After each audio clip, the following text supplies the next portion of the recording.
Hello, everyone, and welcome down to episode 191 of the Down South Photo Show with me, Brendan Waits, here in Ocean Grove, Victoria, Australia, and the guy on your other screen or in your other ear if you're listening to the podcast. It's Cam Blake in Hobart, Tasmania, Australia. Hello, Cameron. How are you? How rusty are you? A little rusty. You're all over the shop. I'm good. How you going? Nice to see you. Good. Really good. Really well. Yeah. Hey, very, very first shout out to Mr. Danaher, who passed away during the week or last week with the freeze beanie of the what is it? MMD? MND, yes. MND. It's pretty sad. In being a Melbourne supporter, that would have rocked you a bit hard, but what an amazing man. He was a coach of my club through the late 90s, early 2000s, and we rode the roller coaster, made a grand final appearance, all that sort of stuff. Yeah, he was legend, absolute bloody legend. It was what he did after he left the coaching arena. Of course, it made him so famous and very well regarded and respected. It's going to be a big day, King's birthday on Monday. We'll go out Friday, so on Monday we'll be heading to the MCG with our big freeze beanies with 100,000 other people, paying our respects. Awesome! What a bloody legend. Yeah, it's some people are just born to be legendary, aren't they? I think he was just born to do everything he did, and sadly gone. But so hopefully if you haven't supported MMD, make sure, I don't know, we can probably put a link in below or something like that. Go donate some money, and get it out there. So you can buy a digital beanie. So we'll put the links below. If you haven't already bought a beanie from Coles and Bunnings, not sponsored, there'll be a link below for a digital beanie. Real quick story. Actually, very, very fortunate to meet him up in Brisbane after a Brisbane v Melbourne game at the Gabba. I had a very, very short conversation with him, which was amazing, and got him to sign my Melbourne jumper, which was the one that our friend Bevo wore to the grand final in 2021. So there you go. R.I.P. Neil Danaher. Yeah, I actually think I might have met him. I met one of the Danahers, and I think it might have been him back when I was doing Auskick, like when I was a little tacker. I'm pretty sure he came out to one of those gigs and had a bit of a training session with the kids. I remember being one of the Danahers, but amazing family, and will be sadly missed. But pretty amazing that all four Danahers once played in a match for Essendon. All four brothers. That's remarkable. Yeah, let's not talk about Essendon because we're not a football show. No, we're not a football show. Cam, this week we're going to be talking about all sorts of things. We've got a rundown for the ages. This could be a bumper. This could be a bumper episode, so stay tuned, everybody. And I reckon it's going to get a little bit entertaining. I think there's going to be a bit of teeing off here and there and a little bit of this and a little bit of that. We're going to be talking about Cam's recent trip to Flinders Island. We're going to talk about my recent trip down the Great Ocean Road. We're going to be talking about Cam is an author. Well, I've technically been an author, but I've been an author for a few years, mate. No, but you're like doing ebooks and stuff. It's like I'm doing ebooks. There's a story behind the ebooks, which I'll tell as we go along. But we're going to talk about a lot of different things, not least of which will be the fact that Ansel Adams was ripped off as well in a photo comp, which raised a few eyebrows across the industry during the week. So stay tuned for all that fun stuff. But as we do each week, let's start with a photo of the week. And Cam, I'm going to start with yours, if that's okay with you.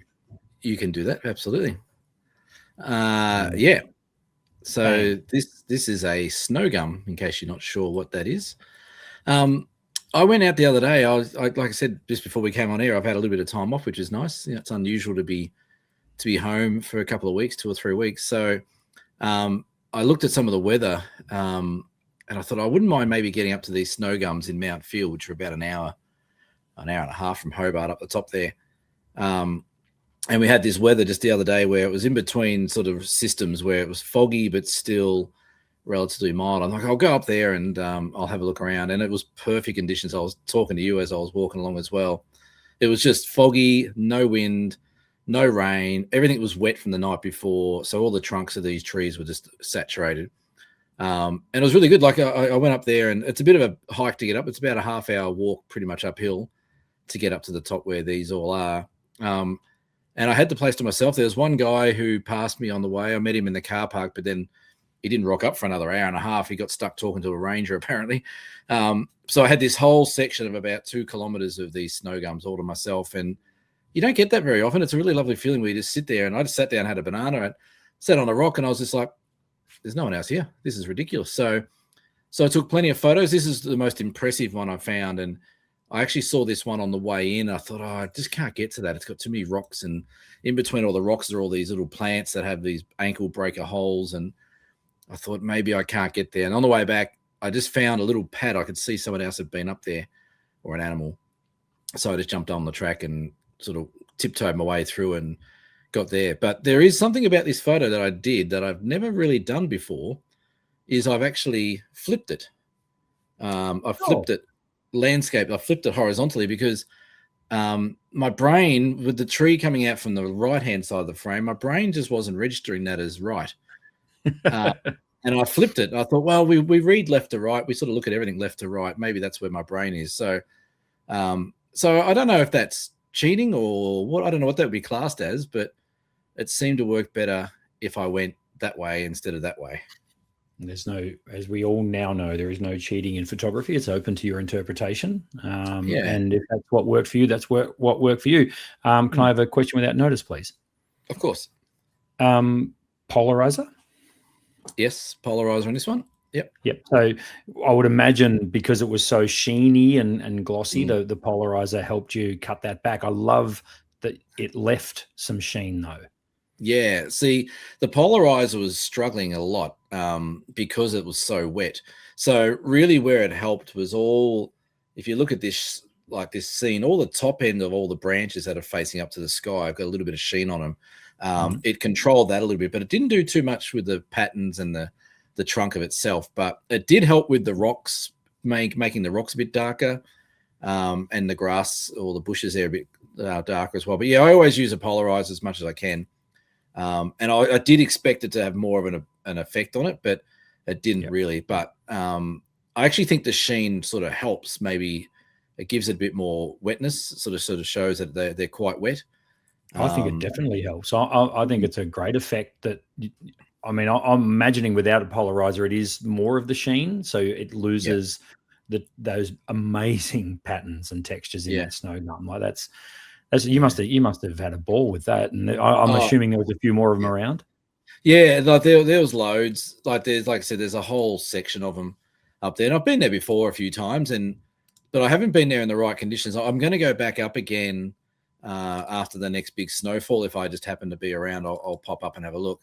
But there's a whole heap of other things up there, and I'll add a few more photos in as we're talking. But there's so many cool sections up there you can get to, and it's all in this one little bit where it's all collected together. I don't know what the deal is, why they're all in that same area, but they all seem to be sort of stuck on that side of Mount Field.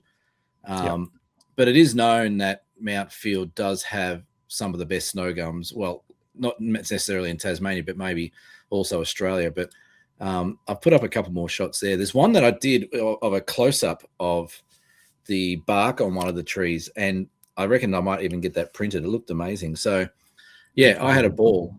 Yeah, that one. It's just the color. Like, that's so realistic, that color, to what I saw. Like, it's just this bright sort of greeny yellow bark. That's the trunk of the tree, and all the bark sort of shaves off. But, yeah, if you go, there's another photo there. It's got some pandanus in there. There's a couple of pandanus that grow up there. So they sort of tuck in amongst all the snow gums, which is great. And then the other one is they're just really gnarly sort of trunks, and they always they sort of grow everywhere. So yeah, I had a ball. You can see the conditions was just so foggy and no wind, no wind at all. It was still as still could be. And I had to pull myself away. I said to Lisa, I said, I'll be home sort of lunchtime, early afternoon. And I could have stayed there all day, but I thought, no, I'll get moving. I'll get down. I think I've got some keepers, and off I went. So, but also logged it for future. And as you say, going back, I mean, you're quite right. How cool did it look with a bit of snow sitting on some of those boughs there? That'll look pretty. Yeah, neat. I think what'll help as well is the whole landscape being covered in snow. Yeah.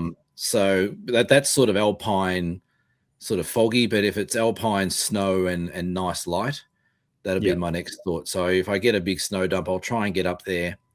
Maybe not so much early in the morning, but maybe get the afternoon light coming in. They sort of face northwest as well, so you'll get that sort of sun glow in the afternoon as well. So that'll be the plan. But yeah, it was good. It was good fun, and it was really nice to get out there and just take some photos.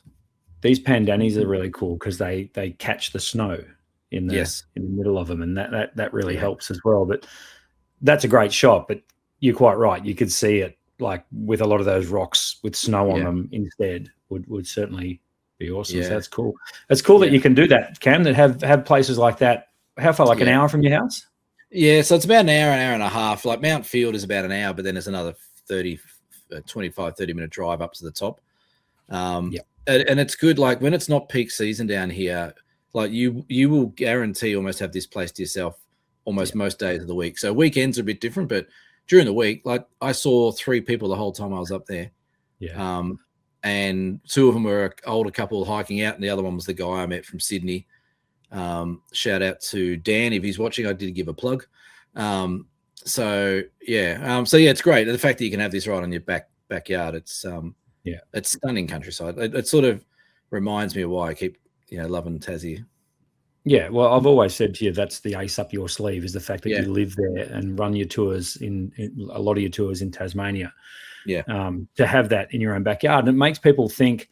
Certainly makes me think about getting out to places that I've got on my doorstep, like the Great Ocean Road, but also we have a little mountain range just to the north of us called the Youyangs, which I went up to, it was a while ago now. We had a little family barbecue up there with a few, the kids' cousins and extended family and stuff.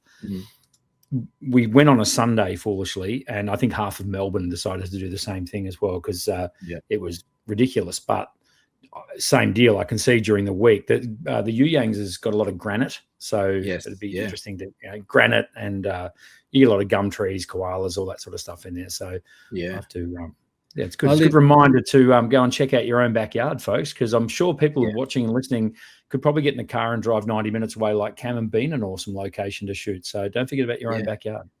Well, this is the thing as well. Like you get a lot of people say, "Oh, wow, that's so cool, Cam. Where'd you get that from?" Like, "Oh, it's about an hour drive." "Oh, really? An hour?" Like, if you want to get nice photos, you've got to move. You can't just sit within 10 Ks of your house or wait to go on a holiday somewhere. Like there's, like you said, every backyard will have something. It'll have something an hour away, even 2 hours away. Make a whole day trip of it. Put our podcast on as you're driving along. Of course. Get some to eat on the way. Have it. That's what I mean. I made pretty much I left at 7 o'clock. I was home by 2 o'clock. And it was good. I actually felt good for it. I had a bit of a walk, got the heart rate up a bit, all that kind of stuff. So good for the mental health too. Yeah. And it's funny because there'll be people listening to this in the UK and in Europe will be like, 2 hours away. I'll be in another country by then. 2 hours. I could go from Scotland to London. Well, no, you won't, but, you can go Scotland to the UK. But that's the thing. Like we do live in a big country, but all our towns are all based around, if you think about when they settled towns as well, they all based them on rivers or in valleys or things like that. You're going to find something that works. So I've said it since day dot. The best way to improve your photography is just don't be lazy. Just photos. Get out there and have a look. So speaking of, this is my photo of the week. They're a bit sluggish coming up. Ooh. This is now you've been here, Cam. This is the redwoods. Yes, I know, that's cool. And we were quite fortunate this time around because there was the creek was quite low. So if you walk through the redwoods, there's a little valley, and then on the left the creek flows. But this time I could actually step out into the creek. Like some of the water there was only like an inch deep going over the rock, so I could actually walk on the rocks. Bet you it's not now. I know we've had a bit of rain. So, well, I'd be surprised if much of this debris in the river's even still there. But we've had a fair amount. But it was really cool. We had this was my tour of 2 weeks ago. I only had 4 people, so it was lovely. We all spread right throughout the redwoods and just wandered for 3 hours basically through the redwoods. And I've always wanted to get this shot, but haven't been able to get the access. But this time with the creek being so low, managed to get it. And it was grouse. And there was, you pull up in the car park at the redwoods and similar story. There's one other car there. I'm like, you kidding me? Like, we've got this entire, fun land to ourselves. So how exciting is it when you get there and there's no other person there? You're just like, this is awesome. It's like, you don't get that very often. But question for you, is that polarized as well? Yeah, that's polarized and also ND because we were there So you know how it is with the redwoods. It's one of those rare spots where you actually kind of want to be there when the light's bad elsewhere, because then you get the beams and the light rays coming through. We did get a little bit of that, but nowhere near as much as we got a couple of years ago.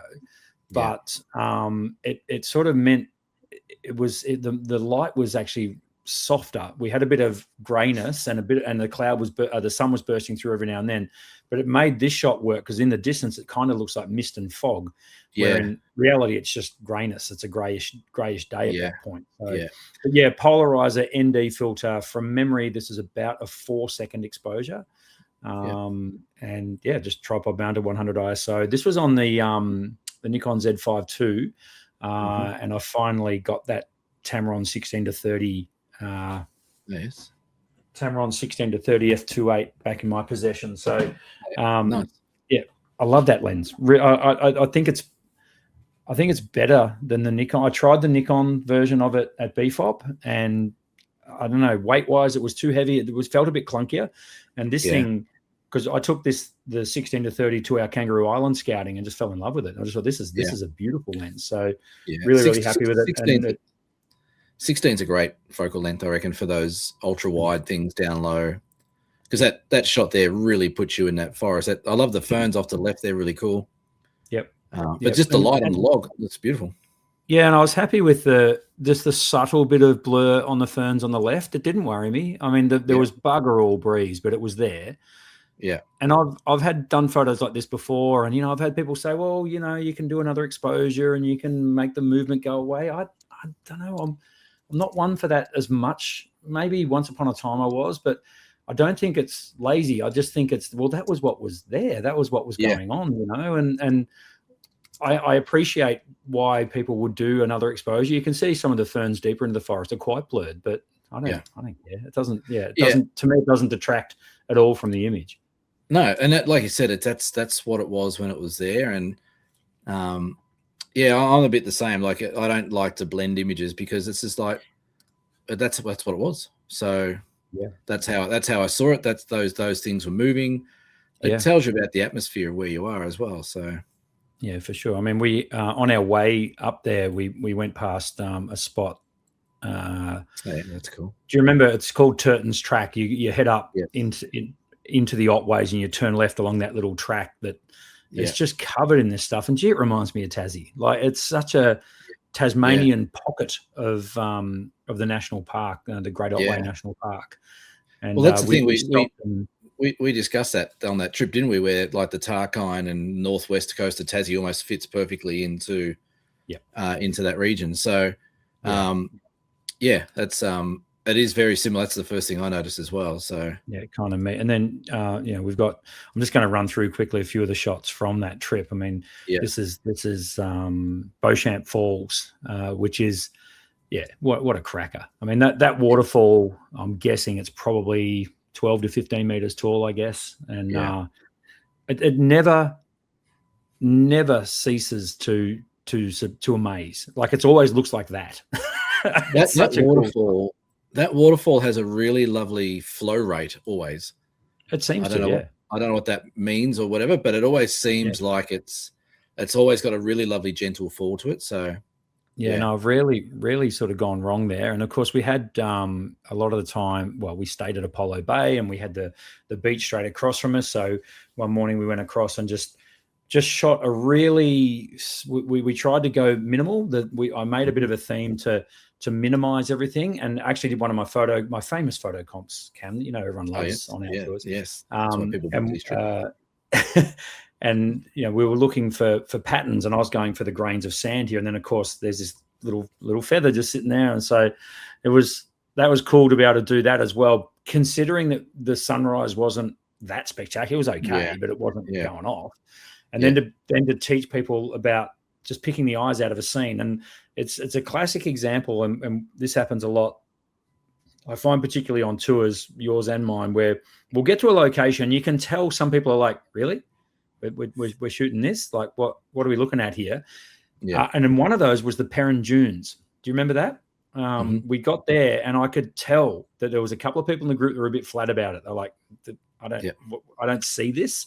But within 15 to 20 minutes of just staying there and just hanging in there in that environment, all of a sudden the shots started to come and the flow starts to come. And then you go, oh, okay, now I see what we're shooting here. And then we've got that we got a cracking sunset to go with it. Well, that kind of helped as well, didn't it? But that did kind of help. And then, and then the famous Summer Apostles. But this time facing east with the sun setting behind, which of course makes rainbows. And a nice big wave smash into the bottom of that apostle, and beautiful light along the coast there. That's lovely. It was so funny because that's actually my shadow. You can see on the shadow line there. See in the on the left.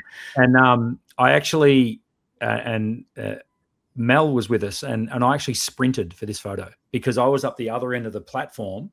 Yeah. And the rainbow came, and I went, now if I bolt down the other end, I'll get the rainbow behind those stacks a bit more. So I literally bolted down. Yeah. And then I got the shot. Then here comes Mel trotting after me. He goes, I knew you ran down there for a reason. And then he got a similar setup. Yeah. So it was cool. It was such good light. We had really fast moving rain showers coming across, and the whole time I'm there, I'm like, guys, watch your back. Yeah. We're going to get a rainbow. It's going to happen. And we got it, which is really cool.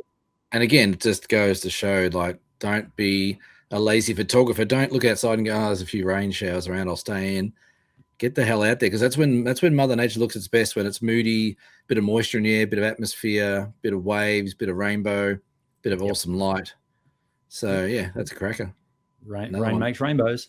Yeah, so it was cool. And can I put up one of the people who's on the trip? Can I put one of their shots up? Yeah, you can, of course. Who's this going to be? It's not Mel's, is it? No, this is and of course I'll give it the credit. This is Jane McRae, who was on my trip. Jane's Ocean Grove girl, and she signed up to come with me down the Great Ocean Road. I've known Jane for ages. In fact, she was one of my earlier customers when I opened the shop, and she's into a lot of she's does a lot of interior design, works with a lot of architects and that sort of stuff. But she's got the eye for it. I mean, this shot here, this is at the bottom of Hopeton Falls. She had like a big zoom range, like a 28 to 400 lens. And just went straight in on this and picked. And when she took this shot, I saw it come up on the back of a screen, and I stopped her and I went, "That is a cracker. That is absolutely awesome," because people will generally at a waterfall go for the big wide, which I get, but she's just found this little window through the ferns and then isolated a great little subject, nailed the exposure, nailed the composition, and again left the movement in, which I quite like of the ferns as well as the water falling. And I was really pumped for her to get this photo. She was stoked for it as well. So it was cool. It was really cool to be able to see people learning to see as we went through. You know what it's like. Can you see it? You see them, they progress in front of your eyes, and Jane certainly did that. So shout out to Jane, awesome job. Yeah. Hey, I fixed your first photo too. If you want to, I added it in there on the list of stuff. I fixed it up for you. There was one thing that I wanted to fix for you. Oh, lovely. Yeah, thank you, mate. Yeah, awesome. That's much better. Yeah, there are apparently platypus in there. Yeah, look at that. That's a 2-second AI job. Get stuff AI. That platypus would be 2 meters wide. It's an old Jurassic platypus. You don't muck around with those ones. They'll eat you. Yeah, that's good. I might enter that into a competition and win an award. Speaking of, how's that for a segue? Yeah, pretty good. Should we have? Now I haven't got the photo, and I'm not going to give it. I don't think we're going to show it because I don't think it deserves the any more oxygen. But I think, Cam, you're across the story a little bit more than I am. But correct me if I'm wrong. Someone took one of Ansel Adams's photos, and basically colorized it using AI. Is that right? Pretty much. And so it was a classic moonrise over cemetery shot, I think it's called, that Ansel Adams took back in his day. And it wasn't a competition that was entered. It was actually a studio selling it as their own work. Right. So somehow some idiot, clearly an idiot, thought, hey, that'd be a good idea if we, if we just sell it and try and make money off it. So they got obviously called out for it, but I don't think they've taken it down. I think it's still a thing. Like they're just saying, well, bad luck. It's our work. We've done it. So what do you mean it's our work? Well, yeah, I know. It's stupid, isn't it? So how can you? Well, have you no shame? Like that's ridiculous. Well, that's the question. It's like, well, have they created it themselves using AI? Like, what's the deal there? So, so that's a dealer called James Dazinga, who's an art dealer. So he's used an unauthorized picture of Ansel Adams, colorized it using AI, and then passed it off as his own. Well, not passed off his own, but selling it as, well, I'll sell this because someone might buy it. It's gone pretty big because the galleries obviously come out and said, well, we don't, the Ansel Adams gallery come out and said, we don't agree to that at all, et cetera, et cetera. And I don't think they've taken it down. I think they're just saying, well, stiff shit, we're going to keep it. And if you don't like it, bad luck, but they're going to get their ass. So are they saying this is art? We can do whatever we want. Yeah. Are they just putting it under the blanket banner of art as their excuse for blatantly ripping off Ansel Adams and his estate? Pretty much. Yeah. Yeah. Right. Okay. Yeah. That's so that's how they're doing it. So I don't know how they get away with that. So I think they're saying, well, because it's AI generated, then it's all okay. Too bad. But this person, as far as I know, when I read the story, I don't think they've taken it down. But maybe it's a bit like the Peter Lik thing where he sold the world's most expensive photo that was actually his, that he bought himself allegedly. Maybe it's a bit like that, where they're trying to, maybe they're just thinking, oh, if I do this, I'll get plenty of publicity, and any publicity is good publicity, right? But I'm sorry, you're a jerk, mate. That's bullshit. You just take it down. You're an embarrassment to the art world and to the photography world. It's just not right. I think the word we would use is you're a flog. Yeah. So I've just put up a little thing here. This is the original moonrise over the town, and so that's not a great quality one, but that's the original one. I get it. And this is the colorized one. We're not promoting this obviously because they're a dickhead, but this is what they've done. Right. They've just changed it from that to that. It's that, which is Ansel Adams, and then now it's that, which is and excuse the low res, but I'm glad it's low res. I don't want to give this. It doesn't need any pixels, that piece of shit. So what they should do is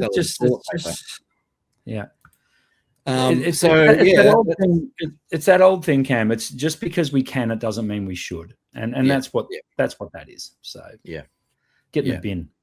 Yeah, and it's I'm just reading through the article now. I don't think I can see anything where they've they haven't, that this gallery hasn't responded to anything, I don't think.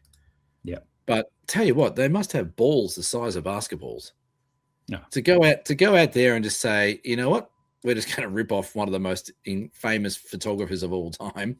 Yeah. And bad luck if you don't like it, because we're gonna do this. And no, that doesn't. Sorry, mate. To me, that doesn't take courage at all. That just takes a lack of shame. So, hang on. There is a statement now. Hang on, what do you got? Oh, here we go. We're working on late breaking news. Late breaking news. They have released a press gallery, and so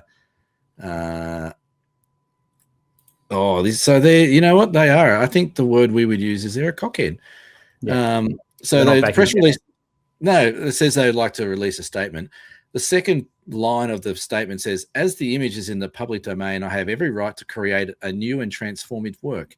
My interest in doing this was based on my love of the iconic image, my interest in seeing how AI could be used as a tool for creativity and to create imagery of what Ansel Adams saw in real life as he was driving along the US Highway 84 that made him stop." So he doubled down. He's doubled down. And then he's coming. Anyone who's familiar with my 50-year career in photography. So he's an old bloke who's going, let's try out new technology, and it's backfired. What a dickhead. Yes. What'd they say? Yeah, and he's a dickhead. He's even quoted Ansel Adams about what he said about the original shot as if to say that justifies what he's doing because he's changed it into color. Well, I would suggest he's a flog. So that is just not right. And he's from New York City, so yeah. I mean, to say that it's inspired by what Ansel Adams would be turning over in his grave if he could see that shit, and that is just disrespectful. So, but would he though? Playing devil's advocate, like it's the same here. We've got Peter Dombrovskis. We've got Peter Dombrovskis, who, regarded as one of the best photographers, landscape photographers, not in Australia, but around the world. And people have rip off his stuff all the time. I've got a picture behind me that I've gone and taken similar of his stuff. This guy didn't go and drive out there and find the graveyard and the moon and wait for the moon set and take a color photo. He typed the prompt into ChatGPT, mate. I mean, come on. Yeah. Well, that's true. But, would Ansel Adams look at that and go, "Oh, look, I'm all for new technology"? Maybe. I don't think he would. I actually don't think Ansel would have enjoyed digital photography at all purely because his trade was slaving in the darkroom to create these images. And the story's fantastic. How come there's not been a movie made about that guy? About Ansel? There's probably been a biopic or something like that. But yeah, I'd like to see that. That'd be cool. But this guy, James Danziger, whatever his name is, he's an art dealer. So I reckon this is a massive publicity stunt. That's all it is. And some idiot's going to go, "Well, I'm going to go buy that because that's going to be worth a fortune." Yeah. Yeah. I hope it falls off your wall and cracks you on the head. I agree. Cam, right, move on for that shit. You've released an ebook. I've actually released 2 ebooks now. You've released 2 ebooks now. That'll be linked below if you want to go and check them out. Yeah. Yes. Awesome. What a cool idea. And what brought this on?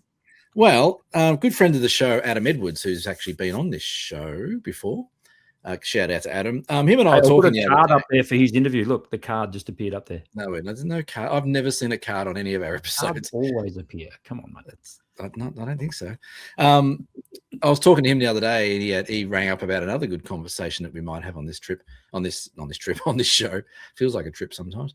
And I was just looking. He was talking about his Mungo National Park workshop, which is amazing. Which anyone should go and do that. He does astro ones, and I think he's in the national park now as we speak. But I looked on his website. I'm like, oh, he's got an ebook. I'm like, geez, I had an ebook somewhere I was working on.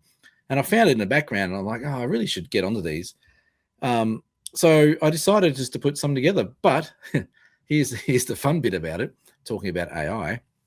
So what I did is I went and each section, the first one's just on composition, light, time of day, the sort of main things I teach. I went into ChatGPT and I went, write 3 or 4 paragraphs about this. And I just did like a whole heap of dot points of the important things I teach. And I just thought, let's see what it spits out. So what I did that and it spat out, obviously, paragraphs of what it does. And I've just gone through and proofread that and changed a few things around, stuck it around a bit more, changed a few sentences and added it in there. So it's all my thoughts, but it's actually been ChatGPT'd a little bit to help me put it all so it sounds and flows nicely.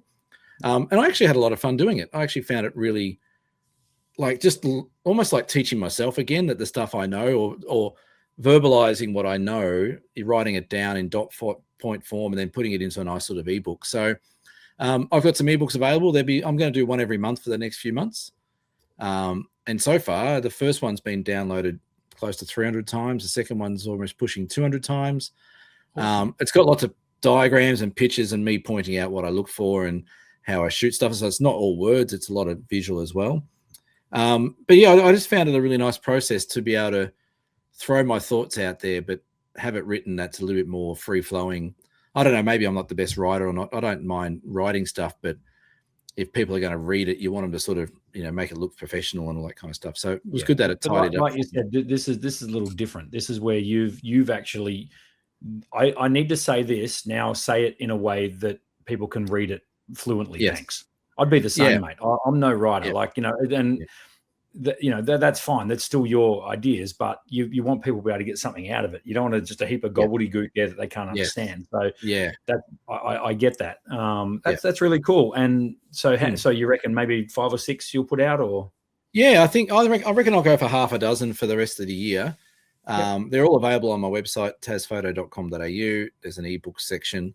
The first one was just an overall, let's talk about compositions, light, time of day, the sort of 4 or 5 things I teach. And then after I wrote that one, I'm like, that's good. But I almost found myself saying, all right, Cam, you need to get a bit more in depth about, let's talk about composition. So the next one was about composition and how it's somewhat important to a photo. Maybe not the most important thing, but it's pretty close. So that went through and just gave some really good indications. And I've done some graphics on my images to say, look, these are the leading lines I'm looking for. And this is the thing that attracted me to this and how I framed it up and things like that. So they're fairly comprehensive, I think. And people I'm getting a lot of good feedback on them. So, yeah, I just thought, you know what, let's give back. They're all free. You don't have to pay for them. They're all free. You check out on the website and then it sends you an email link and away you go, like most ebooks. But yeah, no, it's sort of inspired by Adam, and yeah. Adam's a good man. Yes. We'll circle back to Adam shortly. Cool. I got a question from, this is, when we used to do Ask Cam and excuse me while I open a can. Hang on, ready? That's the best sound ever. It is a good sound. That is a good sound. That is a good sound, isn't it? So we were on the Great Ocean Road trip, and Jane, who took that photo before, was doing an amazing job with her camera and getting some great photos. And then she said, "Can you ask this on the podcast?" And I said, "Okay, I'll save the answer for on the podcast. I won't, Cam and I will talk about it." And she said, "At what point can someone call themselves a photographer?" And it got me thinking. I was like, well, I mean, and I said, do you mean a professional photographer? He said, no, just a photographer. Like, not necessarily professional, just a photographer. Yeah. And I mean, my first thought went to when you start taking photos, like I guess that you're a photographer. And then the more I thought about it, the more I thought, she's probably asking, at what point do you start giving yourself the tag of a photographer? Like you're saying, no, what do you do? I'm a photographer in my spare time, that sort of, that sort of thing. Because I mean, I would call Jane a photographer straight away. She's one of these people, Cam, that just has the eye, it. Can brush up a little bit more on technical stuff, and can't we all? Probably needs one of your ebooks, which you'll download, I have no doubt. Maybe. But seeing a person translate what they see with their eye through the technology, through the tips and tricks, composition, lighting, exposure, all that, getting all that right, and then it delivering. Yeah. That and you see the penny drop moment, which we talk about a lot as well. That's awesome. That's a cool thing, because you can see the vibe. Like they're pumped. Yeah. They're like, yes, I've got this. I understand now what he meant by that. That's great. Yeah. And then all of a sudden, there's just photos after photos. They just flow. It's like and then, now is she a photographer? And I think a lot of people are almost scared or embarrassed to say that they're a photographer, because everyone is their own worst critic, right? So so it's an interesting question. So what do you think? At what point can someone call themselves a photographer? Whenever they bloody want to. Yep. I don't know. Like, it is a funny one. Like people, he could sound there. It is a funny one where people are a bit like, oh, well, I'm not really a photographer. I just like taking photos. You're a photographer. If you want to call yourself a professional photographer, then that's obviously, when do we call ourselves a golfer? Yeah, that's right. I'm not a professional golfer. Yeah, that's right. We're a golfer. So I bought a set of clubs. I reckon when you're a photographer, when you do this, you do the. I reckon that's when you press that first button, you're a photographer.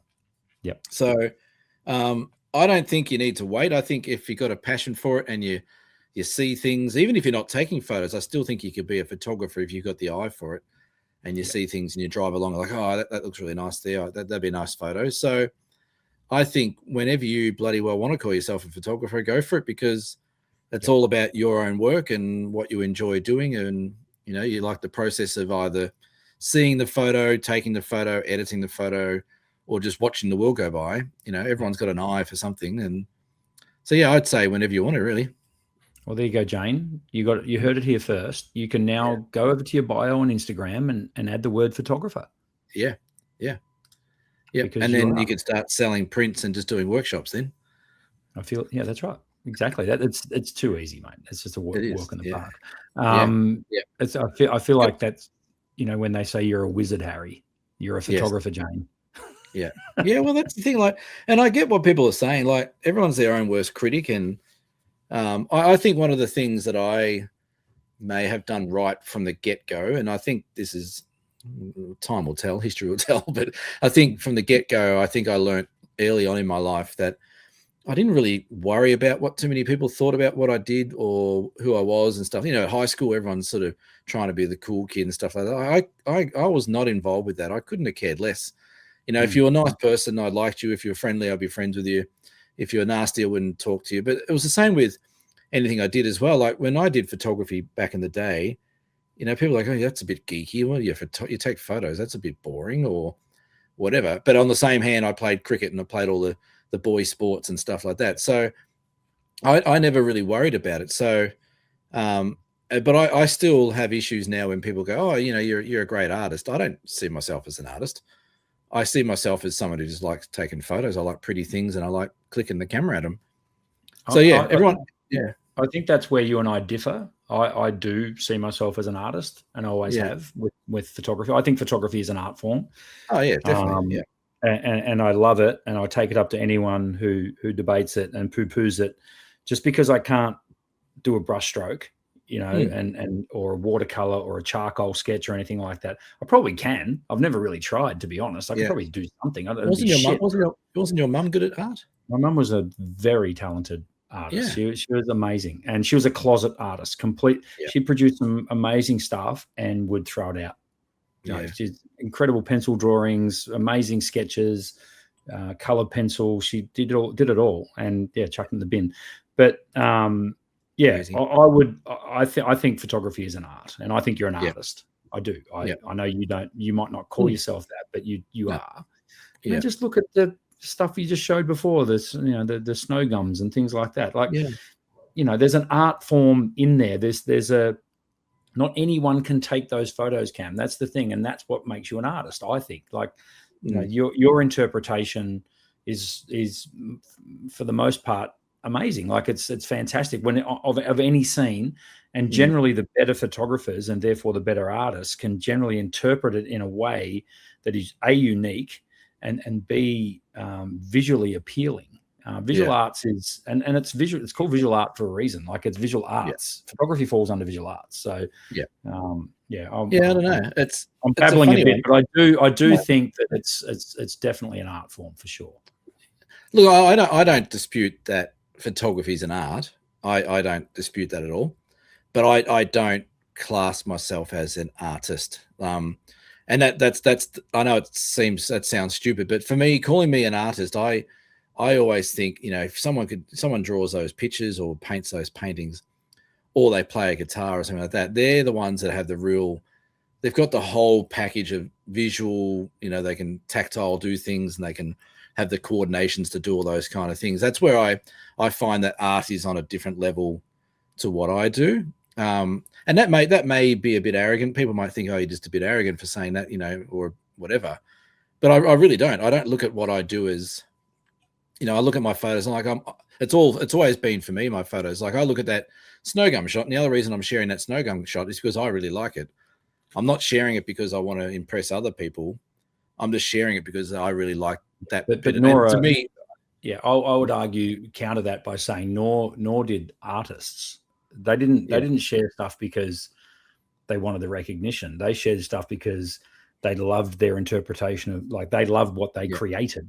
That's different. That is completely different, in my opinion.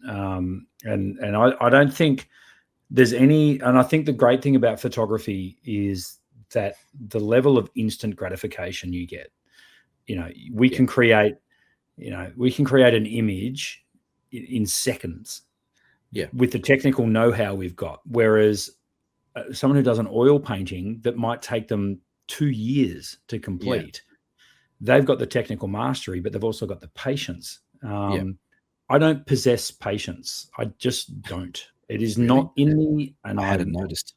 Hand in the air. That's not me, and I think that's where there's an artist inside me screaming to get out, and photography marriages up beautifully with that. For that, as I say, for that, digital photography was just a godsend for me. Because I didn't have to wait anymore to see the results. Instant feedback, instant gratification, instant creativity coming out of the screen right back at me. that I made because I put myself there. I got myself there at the right time. I knew what the light was going to do. I knew how to capture it, all that sort of stuff. Yeah. And same as you, mate. I'm an okay photographer. I think, I think I create probably half a dozen really good images a year, which is a strike rate I'm absolutely thrilled with. But by and large, my photos are nice, but that's not what it's about. I'm doing it for myself, like you say. Yeah. And we all like clicks and we all like likes and we all like comments and all that sort of stuff. It strokes our egos. But at the end of the day, you've got to be the one who likes it. And I think that's what it's all about. See, I think as well, like I the images I put out there, I like. But then again, I don't think I like it because of what I've done. I think I like them because of what Mother Nature's done. I think you are more in tune with showing the environment, which is great. And I think which is great. But the happy byproduct of that is a great photo. Well, you get some nice photos out of it. But to me, like the snow gum shot, for example, that was not me going up there saying I want to create a really bit of art piece and do it all nice and have it all framed up perfectly and all whatever else. Yeah, I went up there to go. I just want to see some really cool trees in really good situations, and just capture that beauty. Yeah. So I can be happy that I saw it and have a record that I saw it, and then when I see it, I'm like, geez, that tree is really cool. I love that. I'm going to put it out there, and I like this photo that I've done and stuff like that. So I guess we all have different sort of journeys to where we get to. But that's a bit of an inner struggle for me. I'm back on your couch, aren't I? I feel like I'm lying on Brendan's couch now. The couch back there. Haven't had a couch session for a while with you. Please. Well, we've got a couple of trips coming up. We can. Yes, that's right. You can lay on the couch. I like the couch. I think this is a good takeaway for people, and that is, because we get it a lot you hear of the phrase photographer's frustration. To me, photographer's frustration comes about when you're not prepared to go outside your comfort zone a little bit. Yeah. Now, a really good way to combat that is to do what Cam does. Be like Cam. Be more like Cam. Go out into an area, and I talk a lot about this as well, and that's storytelling. Go out to pinpoint. It could be anywhere. It could be your local park, your playground. No kids in it, and just take photos and just say, all right, I'm going to document this area. And all of a sudden, you've gone from hunting for photos to telling stories, and that's that kind of transition. As I said, the happy byproduct of that is the images. Yeah. So it's a really good way to do it. You remember when we did the Murray, the Mallee Murray tour, and we went on the paddle steamer. Yeah. Now we could have quite easily just sat on the top deck of that paddle steamer and drunk beer and punted. Oh, that's right, we did. I was going to say, isn't that what we did do? The Menangan Cup was on. That was important. But anyway, I must admit, since that workshop, I've never cut a workshop session short to go watch a quaddie. But it was good. See, you do it all when you come with me on this stuff. But if you remember, before we got on to the paddle steamer, I gave a little talk about, okay, tell the story of this boat. Yeah. Let's not just look for the pretty reflections and the nice contrasts. No, let's tell a story. If you get a chance, go and talk to the captain and have a chat. Look at on the walls and read the stories, and then immerse yourself in it. And again, the happy byproduct should be photos, and should be good photos of that. So that's right. It's a great way to approach it, I think. Yeah, good question by Jane. Jane just got like a 25-minute answer on the pod. Yeah. Well, I don't know if we made any, but I don't know if we made any sense with it. But yeah, whenever you want, Jane. Don't let anyone else dictate when you're a photographer. You're a photographer, Jane. Can I just really quickly? I want to put up a photo that was done by someone, not us. Not us. Drum roll. Oh. Okay. I'll just remove that so I can put this up. Oh, that's crap. Take it down. So this is this sounds really weird. I'm really proud of Mel for this photo. The reason I am is because we went to, this is a place called Smythes Beach on the Great Ocean Road, which Cam, when we go down the Great Ocean Road in July with the 8 people who've already signed up, thank you, everyone who's coming along with me and Cam.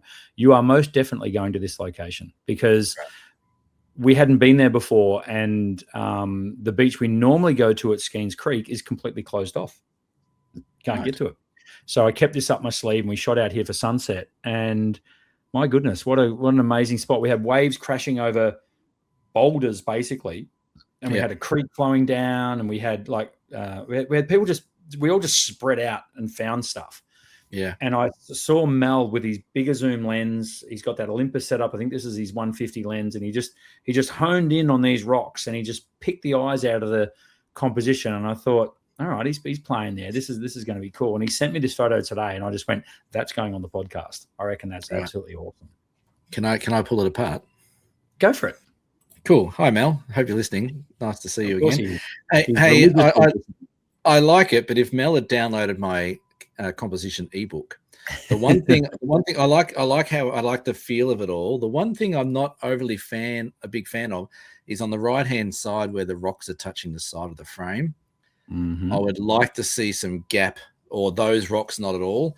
So anything that's touching the edge of the frame, for me, that automatically draws my attention to that right hand side of the frame, where all the magic's happening right in the middle with all that beautiful water movement, the light on that rock. It's the 3 rocks in the middle, right? Yeah, totally. So for me, that's the thing that I look for. Is straight away I'm looking down the side of the frame.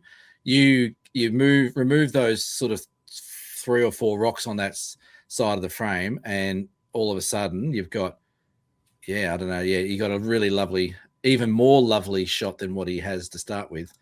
But so that's as soon as you put that picture up, before I even knew it was Mel's, that was the first thing I looked at. I went, oh, what's on the edge of that frame? That doesn't work for me. So keep that in mind when you're looking at stuff, to sort of just make sure you have your framing right. And with digital photography, you can certainly do things again if you get it right. Have a look, and you get it wrong in the camera, you can go back and do it right. So to me, that'd be the only adjustment I would do. Yeah, but the lad did well for the young fella. He did all right. Yeah, he's not too bad. Did he buy us a beer? He might have bought us a beer. Maybe I should shut up because he might stop buying us beer. Well, that's right. No, well done, Mel. Awesome shot. Good stuff. Yeah, it is nice, Mel. Don't take me the wrong way, Mel. No, he doesn't do that. Oh, just quickly, this was looking back over Mel's shoulder from where he shot that. This is, by the way, an iPhone shot. I know where you are. Yeah. Yeah. We stopped there, didn't we? We did. We had a quick look here, and we sort of shelved it as a possibility. And then when I couldn't get on to Skeens Creek Beach, we shot. It's only 10 minutes out of Apollo Bay, this place. But no one goes. This is a cracker. Nobody goes here. I think you said next time. I think you said this is probably somewhere where Mel want to take a shot. Yep. And look what happened. Amazing. Yeah. So good spot. Definitely awesome. Thanks, Mel, for letting me show your image and for letting Cam pull it apart. Well, hang on. Because I work fast. You've put it up. You've done the edit. I've done the edit. I've just cropped it how I want to crop it. It's coming up here. Let's see it. So that's the sort of see how we got some gap on that right hand side, Mel. Yep. That's what I like. And then you got these beautiful rocks. This is before. Yes. And this is after. I had to crop it in. If that was me, Mel, I'd just AI the shit out of those rocks on the right hand side and get rid of them. I would probably just clone him out because I do like that foreground ripple there in his original shot. Even a square crop. Would you say no to a square crop? Oh, I don't know. Let me have a look. I think a square crop would work if you maintain top to bottom and just push the edges in both sides. Maybe you'll see when you do it. But hang on. So this was the first crop. Look at us editing on the fly. I like this. This is a new. This turned a corner. This is unheard of. This is unprecedented here on the down south. So square cropping is a bit tricky because it's going to still have a rock on the side. Oh, here we go. Yeah, it doesn't quite work, does it? No. Still needs to be a rectangle. So maybe a 4/3 crop rather than a square. So okay. So let's start. This is Mel's first one, which is I want to say 16:9. Yep. And then this is Cam's first crop, which is more getting close to a 3:2. Yep. So I reckon a 4:3 would nail it. But good stuff. Yeah. That's good fun, isn't it? We need to do that more often. Editing on the fly. just rip people's photos apart. Hang on. So I'll just put that up once again. Image by Mel Haddon. Well done, Mel. Hang on. You know what? 4-3. He's just done a screen grab of that. Mel has. Yeah, because it's got his name on the screen. Oh, you reckon? Is that like? No, he's going to show all his mates, and so he should. All right, I'll get rid of the other two. Oh no! All right, so I've done a 4-3 now. Okay, here we go. Yeah, so the 4-3. Oh, that's the one, Cam. There it is. Yep. That's the one. Bang. A 4-3 crop. Who'd have thought? And the irony is he's shooting on a 4/3 camera. Yes, he is too. Even to the point, though, if you look right in the middle of that frame on the right-hand side, there's a little bit of dark rock still poking in, a tiny thumbnail of it. That needs to disappear, yep. But that's what I'm looking at, Mel. When I look at these photos, if Brendan brings up the original one straight away there, the first thing I went to is that right-hand frame, and that just leads my eye out to the right. All the water's running straight past down the middle of the frame, but my eye goes to the right. I kind of agree, but I also think because he's left it at 16:9 and there is a little bit of balance on the left-hand side as well. It needed a rock on the left, didn't it? It does, yeah. And then that would have been better. But the cool thing about this spot, Cam, and you'll see it in July, is it's an open rock beach and the waves just keep coming. And you can say, right, there's a composition. Let's wait for the next wave. There's a composition. Let's wait for the next wave. And you can get waves coming in, or like Mel did, he can get waves going out. So yeah, very, very cool. Is Mel coming in July with us? No. Not now. Mel's never coming on another workshop, is he? not with me anyway. He's disowned me. You'll see him at BFOP, mate. He'll buy you a beer at BFOP, I have no doubt. Well, we're putting on the BFOP Down South photo show beforehand Thursday night. The get together, absolutely. Night? Yeah, Thursday night, Friday night, Thursday night. That'll be on the Thursday night because I'll be up Mount Hotham. Okay. Well, but I'll get back to the pub just as everyone's finished and drunk. Yeah. BFOP's coming around. I saw you done your bio thing. You done your bio. Did they use that photo? I think they have, yes. They did not. I'm pretty sure they have. It's been out there. I've never looked. It was funny. And I just went, I'll put this up and see if Matt uses it. If he's used it, then it's good. That's funny. Yeah. Yeah. No, you're definitely got a mouthful of cigarettes there, which excellent. There's no point having a boring bio photo, Cam. Let's everyone have a funny bio. That's what BFOP's all about. And then shout out to Matt, who thought he was being funny. Matt thinks he's funny a lot. I don't think he's that funny. He's about as funny as a wet fart, in my opinion. But he put up this. He said he put up there saying that reminds me of Cam Blake's photography marketing strategy, but further down your throat. And I thought that's a bit rich coming from someone who's pimped himself out to any brand that gives him some camera gear and thinks he's a bit of a model or something. Have you seen his Fuji thing that he does? Look, I'll be honest, I haven't. No, good. Neither have I. No one's watched it. So, yeah. Oh, bring on BFOP. The banter is elite at BFOP. It's. I just sit back and watch the I wasn't there last year. I think I might have to lift my game a bit.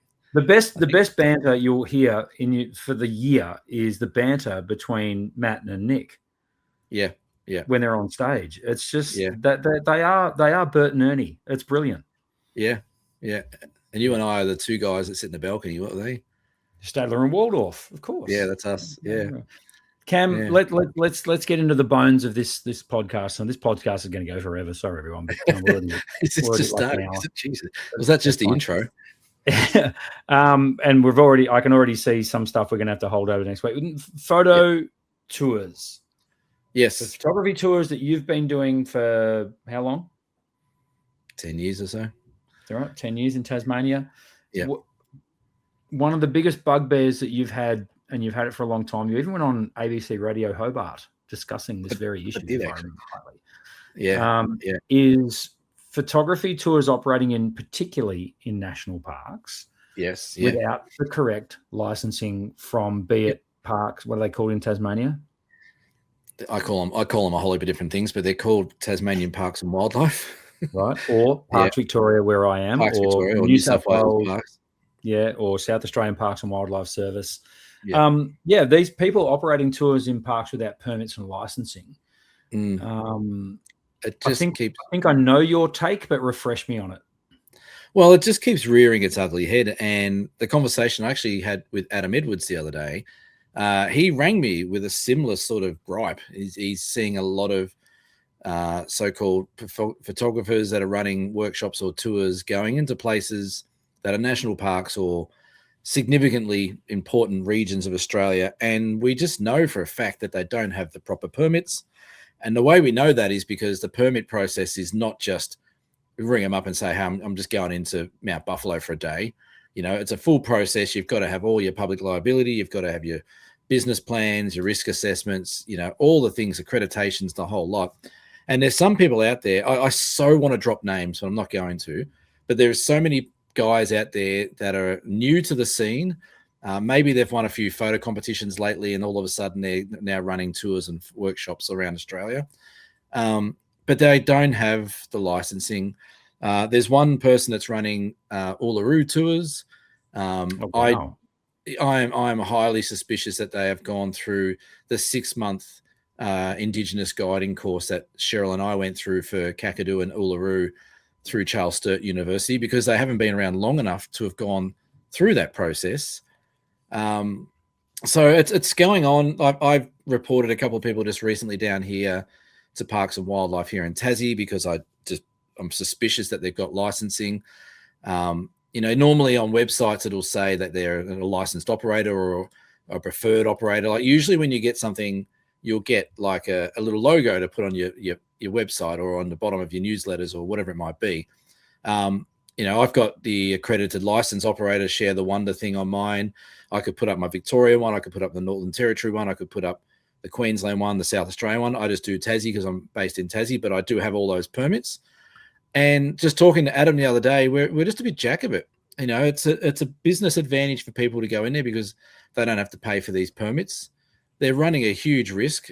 I'm highly doubtful that people booking these trips are even aware of the situation of permits and those permits. So if you're booking trips with people and they don't have a permit or the right public liability insurance and you fall over and break your leg in the national park, you're most likely not going to get covered by anything because you're there on a tour that's illegally being run without the proper permit. So these are questions that people should be asking the photographer before they book in is, cool, I want to come on your Uluru trip, or I want to go on, wherever it is. I want to go to Great Ocean Road or whatever it is. Do you have the proper permits to run a tour there? If they come back and give you some spiel as, oh, no, we don't need one, or oh, I'm working on it, that's a big red flag for me, because if they're not doing the right thing for permits, they're not going to do the right thing for a tour. You're most likely going to be driving in a car that they may not be the commercially licensed to drive a car, or they might not have public liability. So yeah, it's a conversation Adam and I had, and there's the wheels are in motion as to even just today we had another chat. The wheels are in motion as to setting up something that's going to heavily highlight the people that we think are doing the wrong thing. And I'm not saying that my house is all 100% in order. Like we all overlook things and we forget to do things or renew things and whatever. But if people are doing the right thing and running these tours, they're going to make the effort to go get these permits correctly. But there's so many of them that aren't, and it's doing our head in a bit, and we're a bit jack of it, to be honest. Well, and this is just as you were speaking, an idea that came to me, and this might be what you're talking about, and that would be purely and simply a very simple, basic website that lists licensed tour operators. Now, that's not calling anyone out; that's calling people in. And that's saying these are the people that you should be booking with. Yeah. And that's it. That's pretty simple. So the very basic thing that Adam and I spoke about, the first thing we're thinking of doing is maybe reaching out to operators that we know are doing the right thing. Like yourself, myself, maybe even Matt and all the guys that run workshops that we know of that are doing the right thing, and maybe just collectively putting something to all the national park managements around the country, just putting our concerns forward and saying, we're noticing this is happening. Can you just reassure us that the money we're paying for our permit is being treated the same way as these people are not paying anything at all? Are they being followed up with? What's the protocol, etc.? Yeah. And then the second thing that we are thinking of doing is exactly like you mentioned, or similar to what you mentioned, is maybe getting some people on board to have some sort of list. Like we spoke about it today, you and I. The Victoria Parks have a website fairly up to date. It's a big job, so I'll probably update them anyway. But having some central authority, or for lack of a better word, location where people who are permitted to do stuff are listed. So punters out there, and a lot of them are camera club people and people who love their photography, can go on there and say, oh, I want to do a trip with Brendan to, the Blue Mountains. Yep. Oh, yeah. He says he's got his license and he's got all that kind of stuff. At least that gives the customer then some confidence that they're going with an accredited licensed tour operator into a place that they're going to get great service. Because not only with the permit, it's not just the parks area saying, hey, yeah, you can go in there and do stuff. There's certain protocols and there's certain behaviors and there's certain things that you are required to do under that permit. When people don't have permits, they're not aware of what they can and can't do. They just go in there and do what they want. Yeah. Which, I would hate for someone to, for example, Jane, Jane, who is a photographer, not inverted commas, she is a photographer. You're a photographer, Jane. You're a photographer, Jane. For Jane to go into Uluru with someone else who's running a tour in Uluru, get an amazing shot of Uluru, put it into a competition, and then get questioned about how did you get that photo? Were you on an authorized tour or not? Like, I would hate for things to come back onto the photographers who went in there a bit naive, not understanding what was meant to be ticked off, and then having their photos questioned and stuff like that. To me, that's the least of their worries. The biggest worry is the injury issue. Now, you and I, we take as much care and responsibility as we can when we're behind the wheel with a car full of people. Now, you get some dickhead coming the other way in a national park who's looking at a koala in a tree and cleans you up. If you don't have the correct licensing and people on that try and make a travel insurance claim, it gets voided. No, you're not. They didn't have the correct licensing. That scares the bejesus out of me. I would lose everything. You would be sued out of existence. It is. It's one of the biggest fears of running these trips. Like I always say, the photography side of things is the easy bit of these trips. It's all the red tape behind. It's all the liabilities. It's all the risks that we take to do these things. And like I know in New Zealand, when we just got back from New Zealand, there was a couple of people thought I was a little bit grumpy on the trip because I was a little bit under the weather. But there's all these other things going on in the group that you're watching people do things like, oh, that's not good. We need that. We need you to be able to listen and understand our directions and go where we tell you to go and stay away from where we want to stay. Because if you hurt yourself because you haven't listened or whatever, that comes back on me to deal with that. And, we're very relaxed here in Australia. Like a lot of people say, oh, look, if I fall, I break my ankle. That's not your fault. Well, it might be. If you go home and think about it for a couple of weeks and think, you know what? I don't think we should have been down there. Like, why did Cam take us down there? I'm going to go sue him or I'm going to go follow this up. Yeah. So, we may come across sometimes. Beyond that, Cam, it's the moment a claim is made. Yeah. That's where and people will make a claim. And I understand that. And I mean, I would, if I was on a tour and the boat flipped over. Yeah. It's stuff like that. That just has to be, we've got to cover our asses. So the biggest takeaway here, folks, is go and do a photo tour with whoever you want, but check those credentials. Yeah, just check and make sure you're covered, because if you're not, and the unthinkable happens, all the travel insurance in the world ain't going to cover it. No, and on the flip side of that, definitely punters go out there and do some due diligence. We don't want it to become like the bloody Gestapo where they're checking everything and checking papers before you go on a trip with people. Like we want to be able to trust people that are running these tours. People want to be able to trust us. We want to be able to trust them. But what's going to happen is some idiot who's running these tours, who's not permitted because they can't be bothered applying or don't know how to or whatever, something's going to happen in a park that's a photography tour, and the park, the people that run that park are going to go, you know what? No more. Someone falls off at the 12 Apostles and dies, who's on a photography tour because the cockhead person puts him over the fence and didn't have a permit and did all the whole thing, and someone falls off. You can guarantee they'll shut that park down for photography tours. No more. Yep. So, So if anyone's out there listening who is an operator and hasn't gone through the proper process to get permits, just go and do it. Like, if you're not sure how to do it, email me. I'm happy to sort of give you some guidance on where to go and what to look for and what forms to fill in.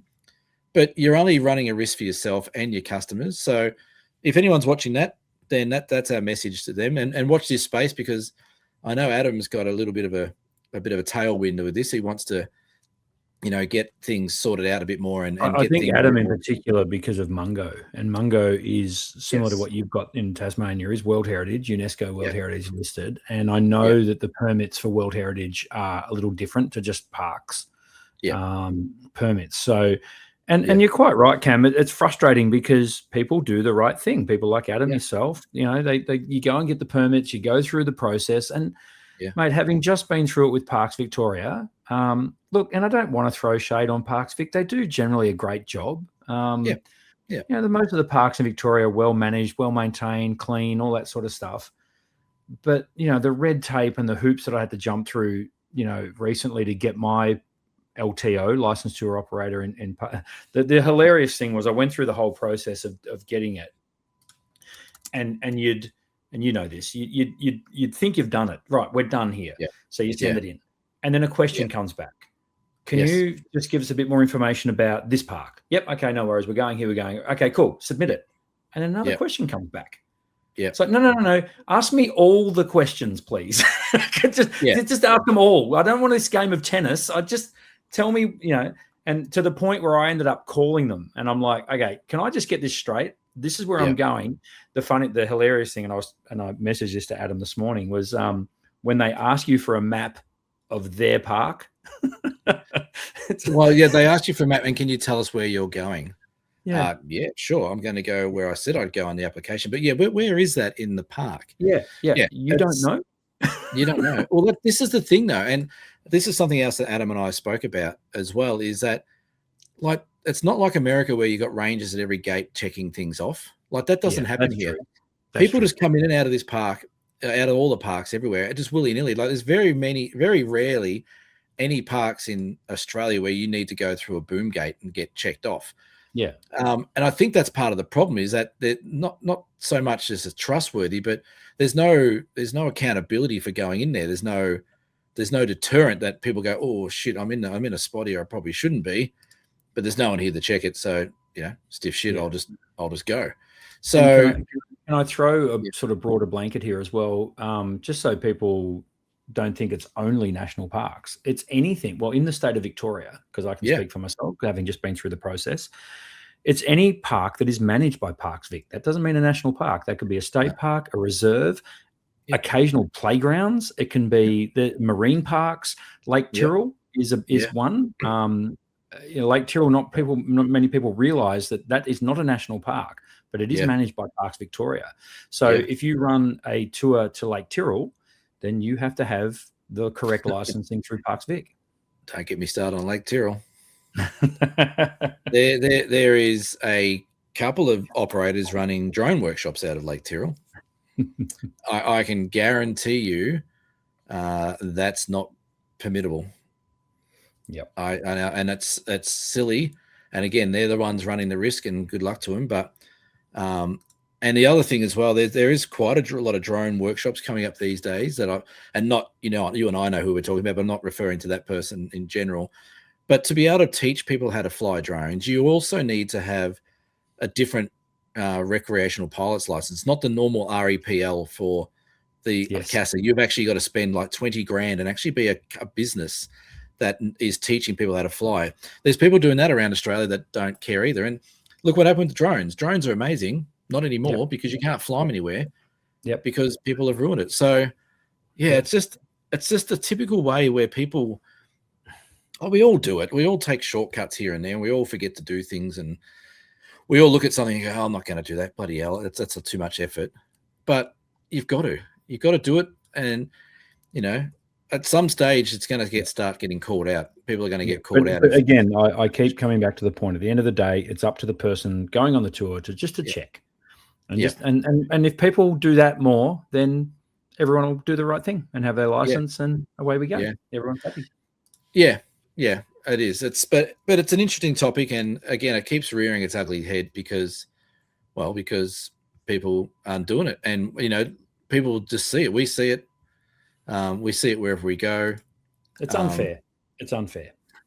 Well, it is a bit of that unfair business where we're doing something, that we're trying to make a living out of, and then the one that's shitting me the most is these blow-ins, and I'll call them blow-ins because they get a little bit of recognition for something. The classic one is they win a photo competition, and then all of a sudden on the back of that, they're running workshops all around the place. Mm-hmm. And it's like, you just know that they don't have a permit to do that unless they were sort of doing it beforehand, which none of them were. That's the one that annoys me. It's like, okay, you've had your ego stroke. Now you're just going to try and make a quick buck. And the other thing that people don't realize, for people listening out there, is everyone talks. So many people come on my trips. They're like, oh, I did a workshop with blah, blah the other day. I'm like, cool, that's great. Yeah, from what I hear, they're a good operator. And I don't know, if I had $1 for every time that someone said, well, yeah, they were, but they do a few dodgy things. Like, we weren't sure about this, we weren't sure about that. And it's just like, right, okay. So it gets back to people. So it's not a big industry. Yeah. People know who people are. So yeah, and mind you, it's not just photo tours. There's tours. That's right. And in general. Yeah. Correct. And I had a terrible experience on the island formerly known as Fraser Island, now known as K'gari, up in southeast Queensland there. And this was a long time ago. It was back when I was chasing dingo photos. Remember when the dingo photos I showed you when you interviewed me? Yes. It was that same trip. And there was a bus, a 4-wheel drive bus pulled up at Eli Creek. Now, Eli Creek, the water is ranked as some of the most pure water in the world. Like, it's up there with Tassie's water, and because it's filtered through an artesian basin from the middle of Australia, and it takes 1 million years for the water to reach Fraser Island, blah, blah, K'gari. Yeah. Anyway, there was this like a bridge and a massive sign. No people past this point. No people past this point. Let me guess. The tour guide not only took people past the point, he stood up on the rail and yelled out, "You're not supposed to do this, okay? Let's go."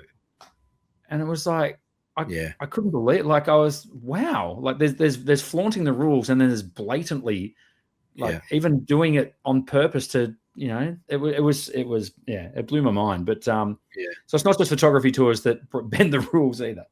No, it's across the board, but obviously we're in that we're in an industry where we see it with the photography, but it's just annoying. And I'm actually glad that Adam's still got a bit of a bee in his bonnet, because I've had a bee in my bonnet for years about it. And like I said, I know people and you see people, and it's a small industry, mate, and I get it. It's hard. But there's also comes a point where it might be just a matter of fact, and rather than, look, I'm not trying to get anyone in trouble here. I'm not trying to rub people the wrong way. But it's so frustrating when you in particular, you run a lot more tours than I ever will. But it's like, I've done the hard yards to get all this stuff. You can't just waltz in and not get all that stuff and sell. And be my competition on an unlevel playing field. Well, that's the thing that we're talking about. And the other one, just to finish off, that also does my head in is the ones that like we're a bit different because we run a business together with the podcast. But the emails you get from people like, "Oh, hey Cam, how you going? I've been following your work for ages, and I really love what you're doing. I'm coming down the Cradle Mountain with the group, but I don't have the permit. Would I be able to get you to come along and help out and just piggyback on your permit?" Don't try that, because you won't like the answer. The answer will start with F and end it off. So it's just one. So watch this space. Who knows? Maybe there'll be things happening, or maybe people just grow a conscience and actually go, you know what? I feel a bit nervous about doing this anyway. I'm just going to go do the right thing. How embarrassing would it be if you're on a tour and a ranger bails you up for your permit? Yeah. Maybe there needs to be more of that. Well, this is the thing. Like South Australia, when we do that, we have something on our car, little permits on our car. Tassie here, you've got, you sign in and get a little ticket to do that. Yeah. All the other states are similar. Like, well, I would imagine that's going to come with that new Gorkarpa, who I've been telling you about, Gorkarpa, yes, who are literally just another department within Parks Victoria. That are managing the marine or the coastal parks along the Great Ocean Road. So Gorkarpa is literally Great Ocean Road. I can't even remember what the rest of the acronym means. But Great Otways Regional, something I saw. It's an acronym that the government loves acronyms. but and so that's going to come in, and I feel like particularly the 12 Apostles Port Campbell National Park is going to become gated. And purely because there's been A, too many accidents, B, too many unregistered people, C, people jumping fences, breaking the rules. Mate, there's towering cliffs there, so which will be a shame in some regards, but also I get it in other, and it works well in other, like when we were at Freycinet, when we were there on the East Coast, and you went in, signed the book, and put the sticker on your car. I like that. Yeah, I do too. And I think that's and again, like, government departments, we're all underfunded, or they're funded badly where they can't actually spend the money properly. But that's the thing, like there's no one checking, and there's no pressure to go, we probably need to do this because I might get checked. So anyway. Yeah. Cool. All right. Well, there you go. Leave a comment below if you've had experience with people that are either registered or unregistered for parks and parks and wildlife permits. And to be in Victoria, they're called licensed tour operators. They're called different things around. Maybe that's part of the problem, is the fact that it's not federal, that it is state. And, because you said this morning to me, you would love it if there was a list like Parks Vic have on the Parks Tassie site. How easy? I mean, too easy just to double check. But how easy would it be? Like, it would take half an hour to set that up.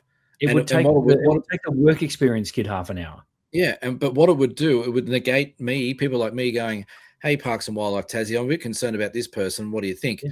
Because I could just go check and go, oh yeah, cool, they're fine, move on.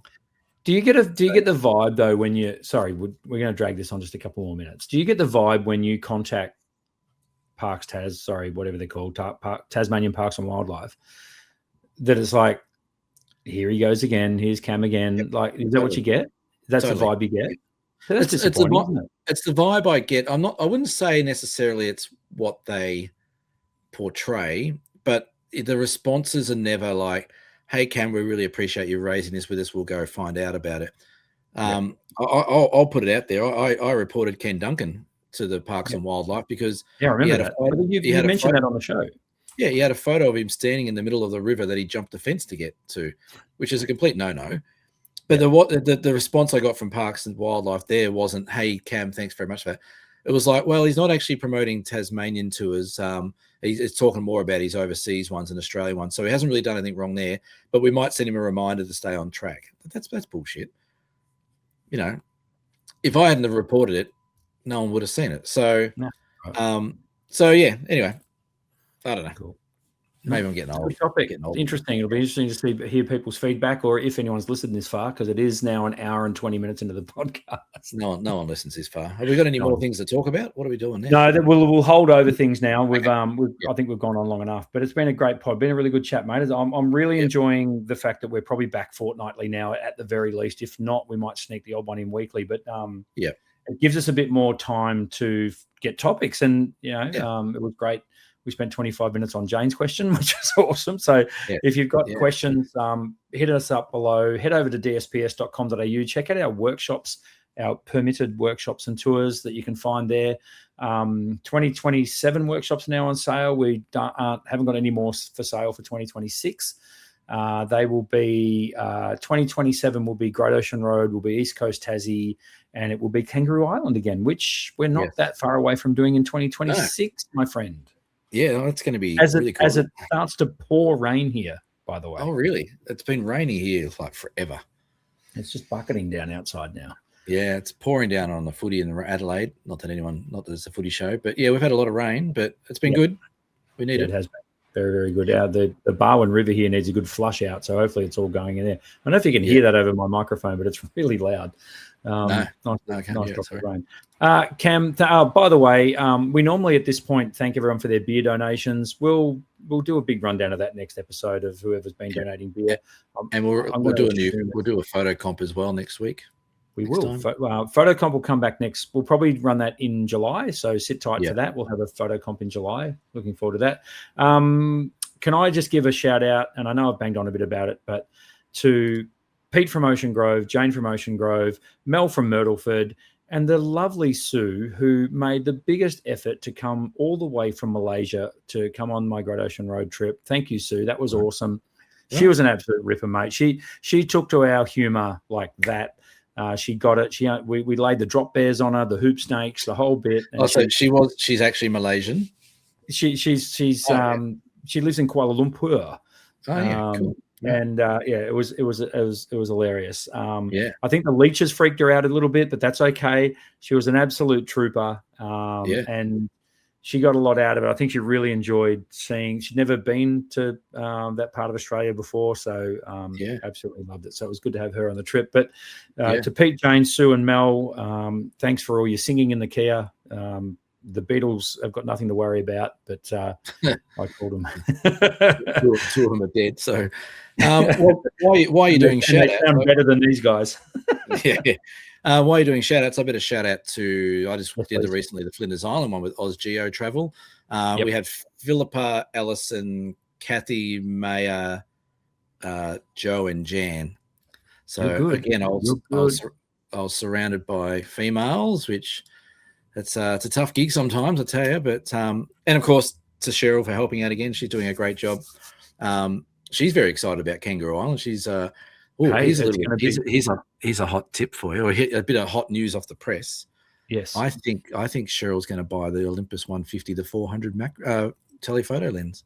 Well, she'd want to get it before KI because we got seals, baby. I know, that's exactly what she said. She goes, I want to get seals. So we've spoken to a good friend of the show, Mark at DigiDirect. He's given us a ripper price. Japan price? Close to. That's not bad. Yeah. So Cheryl's thinking on it. She thinks she's a bit of an overthinker, Cheryl. I am so pumped for Wildlife Wednesday on that trip. Yeah. So for those of you who get it so I can use it. for those of you playing along at home, our trip to Kangaroo Island on the I don't know. I just don't know why did I dub it Wildlife Wednesday. I just like the alliteration. But we get to do well, hopefully in the one day we'll do seals, we'll do koalas, we'll do echidnas, and we'll do pretty much every bird species you can find on Kangaroo Island. So all in the one day. So I'm really looking forward to that. It's going to be Big Lens Central. Everyone will have tired eyes from closing one eye and looking through that big zoom all day. So, and we have a privately organised seal tour as well, which is going to be absolutely superb. Yeah, I can't wait. Should be good. Yeah, it's going to be mint. Remember we did the scouting? I could have sat there on that little bench and watched. Remember the seals came underneath us? Yeah. We're going to be dragging people away from that location, mate. I thought you were going to say we're going to be dragging seals away with us. Come on, get in the van. I think we'll get to the point where it's like, nah, we're just staying here for the day. Well, that's the thing. If people are loving it, we'll do what the people want. So I can't see why they wouldn't be. It was just, it was. I don't know. I just love being that close to wildlife. Inside me, there's a wildlife photographer screaming to get out, and a golfer, and a footballer, artistic photographer, and a what? And a football photographer, AFL footballer photographer, sports photographer. Yeah, I know. Yeah. I'm jack of all trades, master of none. I think that's it for the podcast. Cam, what do you reckon? Yeah, I think that's good. Like I said, we've got some topics to roll over to next episode, and we do. Easy done. Yeah. Which we'll probably even record next week by the sounds of it, if you're still around, and we might can it for a week later. So we could do that. I'm in Sydney from Wednesday, but we can make it work. Yes. Go and buy your beanie, digital beanies, link below. Thanks, Cam. This has been episode 191 of the Down South Photo Show. We will see you all for episode 192, creeping up there, Cam. We're in the nervous 90s now. Are we going to call it the Gillespie episode? Oh, yes. I like that. Maybe we should get him on. No, we're going to get Steve Waugh on first, remember? Steve Waugh. No one liked him anyway. Wasn't he at the other end when Gillespie got his 200? Nah, Glenn McGrath was. Oh, of course. Naturally, yeah. But he was a night watchman. Sorry, no one listens this far. We can talk about what we want. Yeah, no. He did the galloping horse thing down on the bat. He did. Maybe how funny would that be if we just reached out and said, look, we're a stupid podcast about photography, but we love cricket. We love the fact that we're doing a 200 episode. Maybe he might even do like a cameo for us and just say, hey, congratulations, reaching 200. Not many people do, or something like that. Hey, I'm going to reach out. I'm going to reach out to him. Well, you've probably got his number.